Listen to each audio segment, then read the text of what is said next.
DLN online class में आप सभी विद्यार्थियों का स्वागत है। इस वीडियो में class 10 science chemistry lesson 3 metal and non metal धातु एवं अधातु से लेकर आ रहे हैं एक्टिविटी सीरीज ऑफ मेटल, धातुओं की सक्रियता की श्रेणी।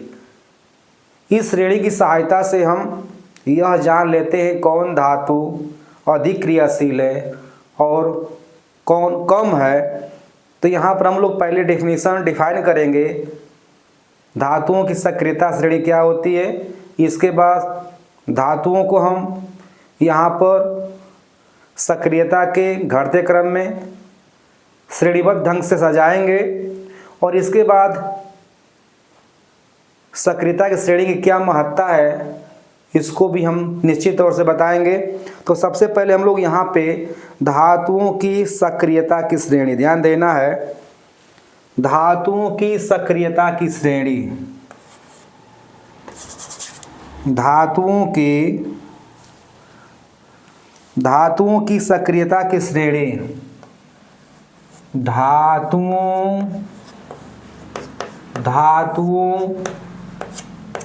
की सक्रियता श्रेणी, सक्रियता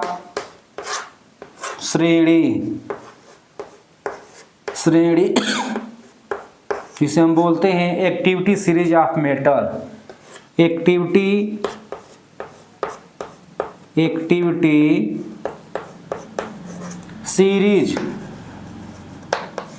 सीरीज ऑफ मेटल्स। यहाँ पर हम लोग धातुओं की सक्रियता की श्रेणी क्या होता है डिफाइन करेंगे और इसके बाद धातुओं की सक्रियता श्रेणी का क्या उपयोगिता है इसे भी हम बताएंगे। तो सबसे पहले हम लोग डिफाइन करेंगे इसको ध्यान से। यदि धातुओं को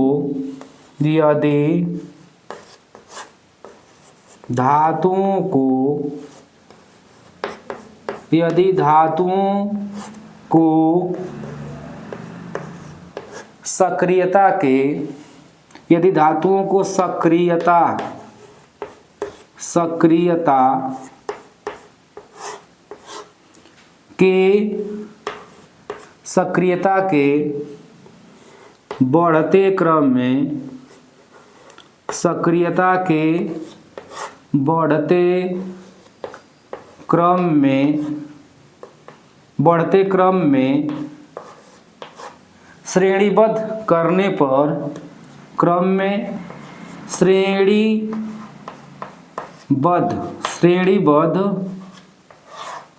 ध्यान देना है। यदि धातुओं को सक्रियता के बढ़ते क्रम में श्रेणीबद्ध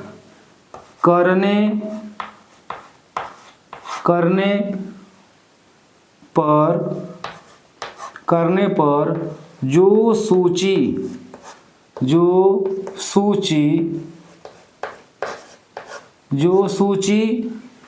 प्राप्त होता है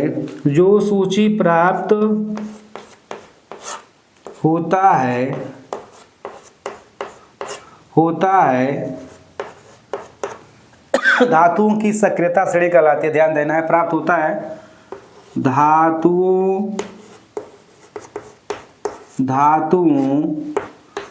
की सक्रियता श्रेणी कहलाता है। धातुओं की सक्रियता की श्रेणी कहलाता है।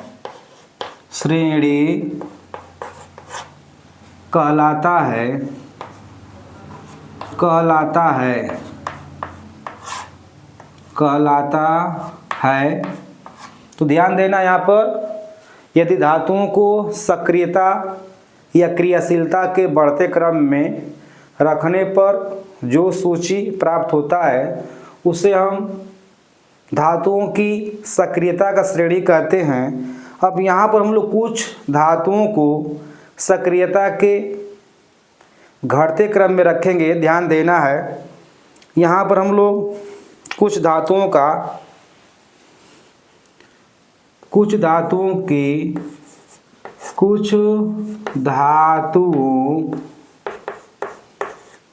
कुछ धातुओं की सक्रियता का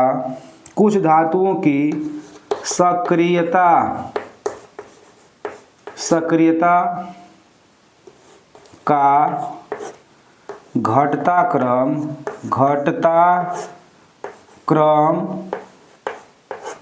क्रम निम्नवत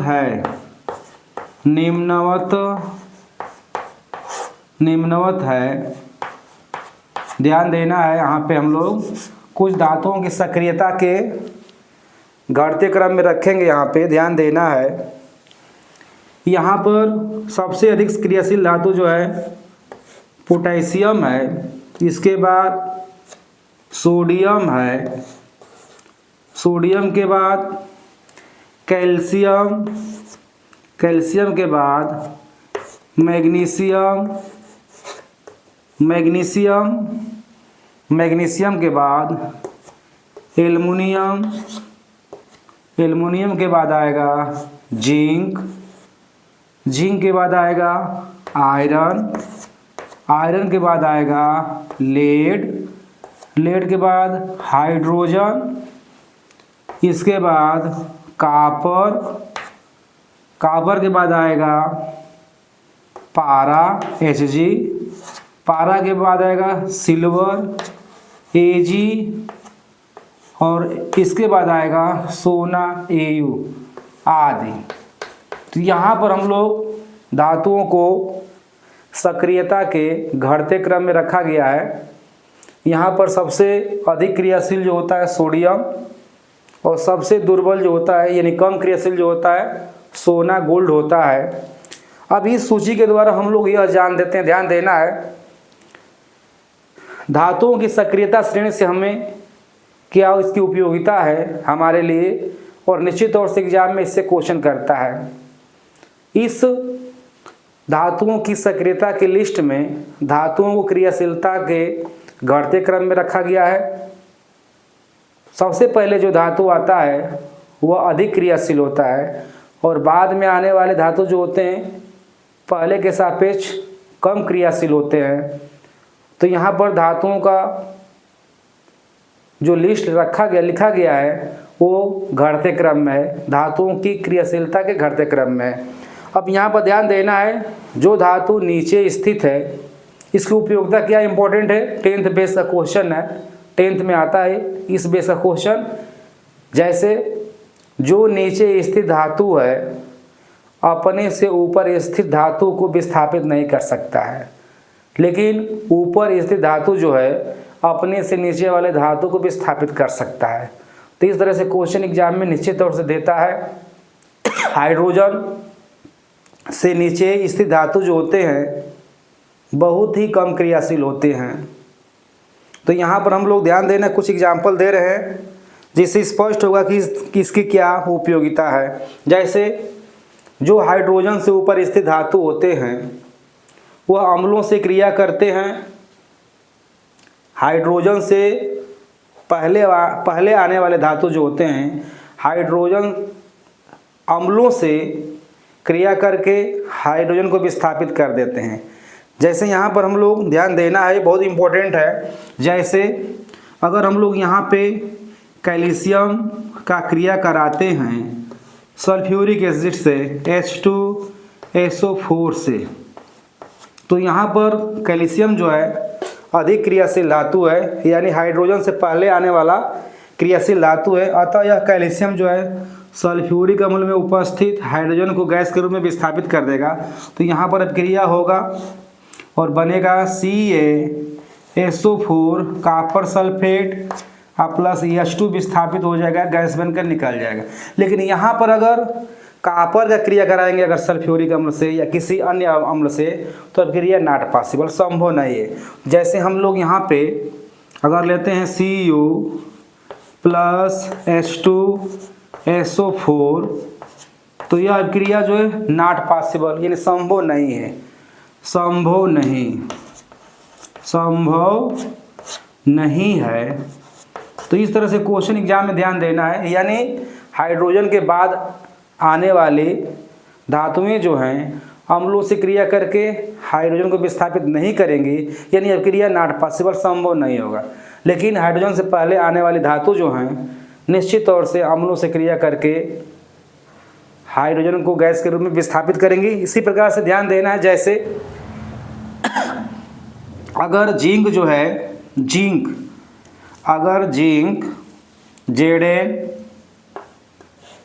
अगर Zn क्रिया करता है कॉपर सल्फेट से CuSO4 से, तो चूंकि जिंक जो है हाइड्रोजन से पहले आने वाला धातु है, तो ध्यान देना है जिंक जो है अधिक क्रियाशील धातु है, क्योंकि कॉपर जो है हाइड्रोजन के बाद आने वाला धातु है।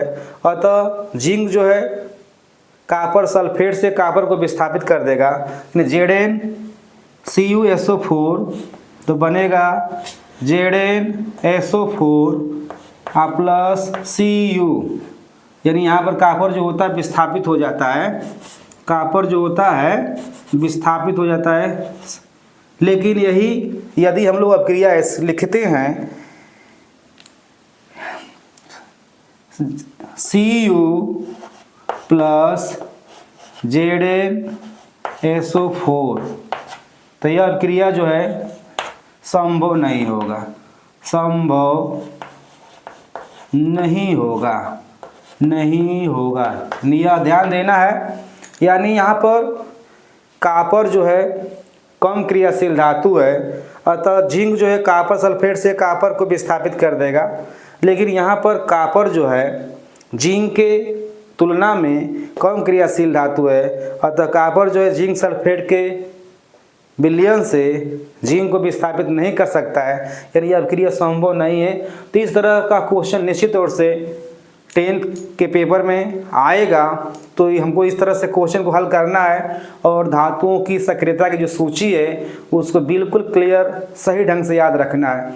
यहाँ पर ध्यान देना है, यानी यहाँ पे सिल्वर जो है कॉपर को विस्थापित नहीं कर सकता है, लेकिन कॉपर जो है सिल्वर को विस्थापित कर सकता है। तो कौन किसको विस्थापित करेगा और कौन किसको नहीं विस्थापित करेगा, तो ये ध्यान देना है। नीचे वाले धातु जो हैं ऊपर वाले को विस्थापित नहीं करेंगे, जबकि ऊपर वाले जो धातु होते हैं अपने से नीचे स्थित धातुओं को विस्थापित कर देंगे। तो यहाँ पर ध्यान देना है, क्वेश्चन अगर आ जाता है जैसे यहाँ पे दे देता है कि Ag, ध्यान देना एग्जाम्पल नंबर ए, इस तरह से हम समझा रहे हैं। यहाँ पर जो है Ag, ध्यान देना है Au, ध्यान देना है यहाँ पे Cu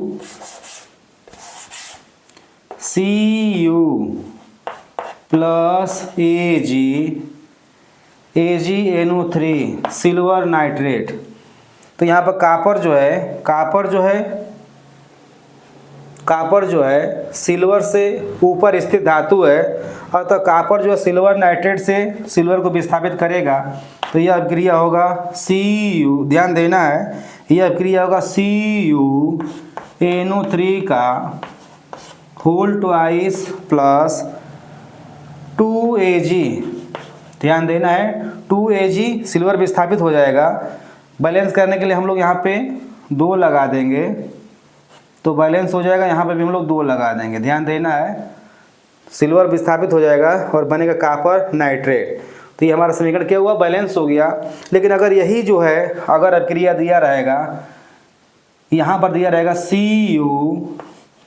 CuNO3 का होल ट्वाइस प्लस Ag, तो यह अभिक्रिया संभव नहीं होगा, संभव नहीं। तो इस तरह से हम लोग ध्यान देना है, कॉपर सिल्वर से ऊपर स्थित धातु है, अतः कॉपर सिल्वर नाइट्रेट से अभिक्रिया करके सिल्वर को विस्थापित कर देगा। लेकिन कॉपर नाइट्रेट से सिल्वर अभिक्रिया नहीं करेगा, क्योंकि सिल्वर जो है कम क्रियाशील धातु है, यानी कॉपर के बाद आने वाली धातु है, अतः सिल्वर जो है कॉपर को विस्थापित नहीं करेगा। तो यहाँ पर इस तरह से क्वेश्चन अगर आता है तो उसको हम लोग जवाब देंगे और धातुओं की सक्रियता श्रेणी को दिमाग में रखकर ध्यान देना है, कोई भी क्वेश्चन गलत नहीं होगा।